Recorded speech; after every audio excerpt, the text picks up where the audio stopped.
you need to go to your local comic book store to go get Thundercats Lost number 8. Now, I've been fortunate enough to be able to review it, so let's dive into it.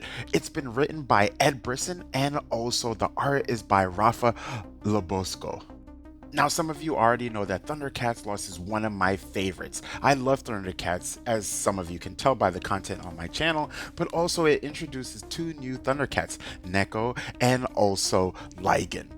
Now, these group of Thundercats have just finished with a really intense battle and they're on the run. And what do they have in front of them? More challenges. Scorpius is on them like never before. And if you don't know who Scorpius is, he is a bounty hunter.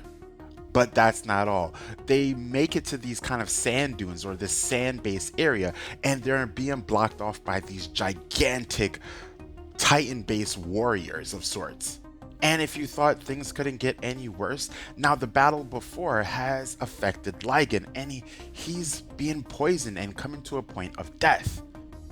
Now, like I mentioned before, everything is absolutely phenomenal, but if you're wondering, Zen, what was your favorite part about this book?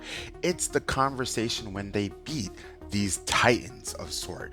And one of the things that Pumira is saying is that they're residents of Third Earth, and we're taking them out, but all they're trying to do is protect their peace and protect their way of life. So who are we to come in and to basically unalive them?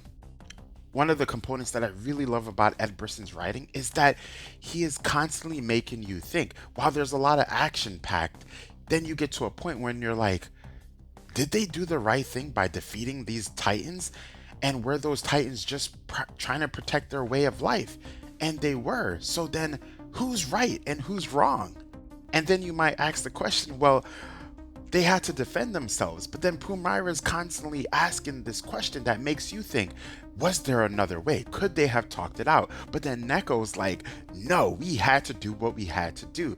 Now, if you don't know a little bit more about Pumira's character, then read Pumira number 1 by Ed Brisson, because it gives you an understanding into why Pumira is the way she is and why her younger self is very reminiscent to Neko.